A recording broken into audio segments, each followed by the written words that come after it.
Dada, sio nikakuogesha kule. Kuwa free, kuwa na maana kabisa. Nasikia ni mabichi boy huko. Nakupenda sana. Hamna, sikia, unajua nini? Sisi mabichi boy ni wakarimu. Tunajali kazi zetu. Hao ni maneno tunazusha hapa. Kweli kabisa. Boy shanga nyuso azu. Nisikia hapo kienda kule, mimi nakufunga jinsi ya kuogelea, kukata mawimbi, kupiga mbizi chini. Afu na enjoy. Au ni maneno tu ambayo yani watu wanajusha, lakini sisi hatuna kanoma kabisa. Kuogesha ujishughuli kuogelea. Sababu kwanza ukiingia ndani ya maji sasa unaenda kutoa nuksi. Kutoa nuksi. Maji ni ya bahari, sio ya India, sio ya Victoria. Unaona? Maji masafi kabisa. Kwa hiyo tunakuogelea ukatoe nuksi.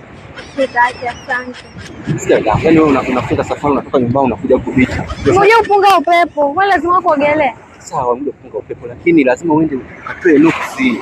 Kuogelea, sio kama kila mtu anaogelea tu mradi. Wengine wanajua kutoa nuksi zao. Sitaki. Sikia, okay next. Njoo. Mambo sio mengi, sikia. Also, mambo sio mengi. Sitaki. Baki na hela yako. Chukua bana, nenda kuogesha mwanzo. Moments later. How are you?